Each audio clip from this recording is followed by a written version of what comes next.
बिहार में हजारों ऐसे लोग हैं जिन्हें वास भूमि, सीलिंग से फाजिल जमीन, भूदान जमीन या पुनर्वास की जमीन का केवल पर्चा मिला है। जिनके पास पर्चा है उन्हें उस जमीन पर ना तो अधिकार मिला ना ही म्यूटेशन हुआ। पिछली सभी सरकारों ने भूमिहीनों के साथ नाइंसाफ़ी की है और हमेशा से सरकारों ने ऐसे लोगों की अनदेखी की है, लेकिन अब सरकार का यह रवैया बर्दाश्त नहीं किया जाएगा।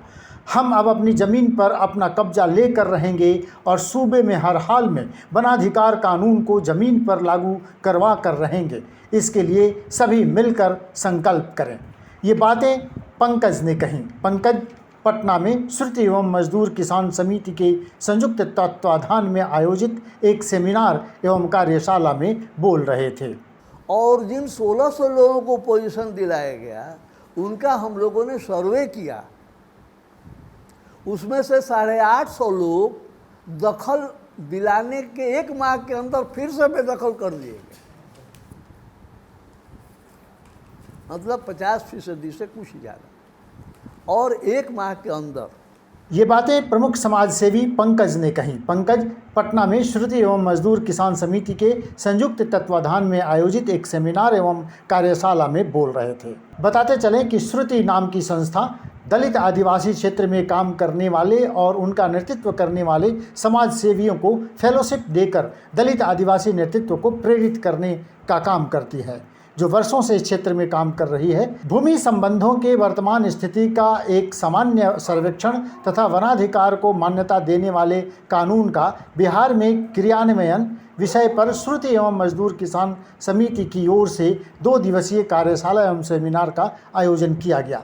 सेमिनार एवं कार्यशाला में बिहार के अनेक जिलों से आए प्रतिभागियों ने हिस्सा लिया और अपने विचार रखे। इस मौके पर जाने माने समाजसेवी चक्रवर्ती अशोक प्रियदर्शी ने कहा कि भूमि सुधार संबंधी कानून अलग अलग आंदोलनों और जातीय संबंधों में आए बदलावों की वजह से बिहार में पिछले 30 वर्षों में बड़े पैमाने पर भूमि के बड़े घराने कमज़ोर पड़े हैं। फिर भी लाखों लोगों के पास अपनी ज़मीन नहीं है और वो लोग बेघर हैं और ज़मीन का पर्चा लेकर घूम रहे हैं।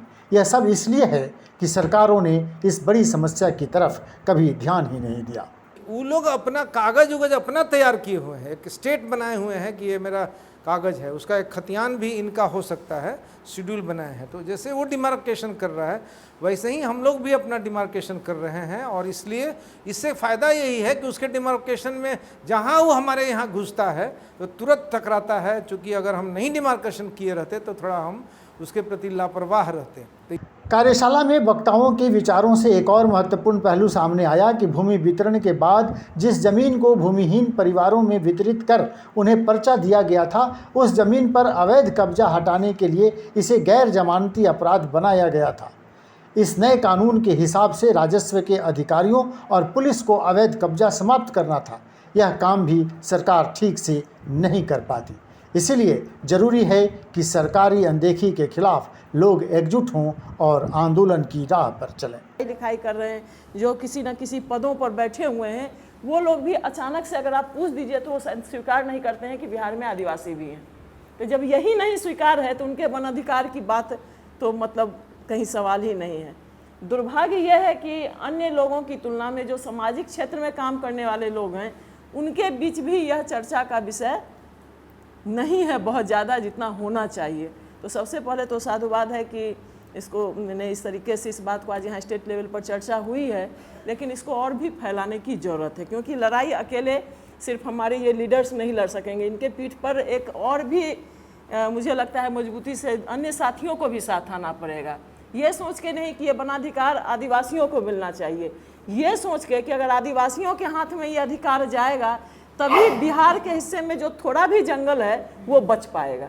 गौरतलब है कि गुरुवार को पटना के कृष्णानगर स्थित सैफ्रोनिया शकुंतलम सेमिनार एवं कॉन्फ्रेंस हॉल में आयोजित 2 दिवसीय कार्यशाला एवं सेमिनार में भूमिहीनों, वनवासियों, आदिवासियों के लिए काम करने वाली अनेक संगठनों के प्रतिनिधियों ने हिस्सा लिया।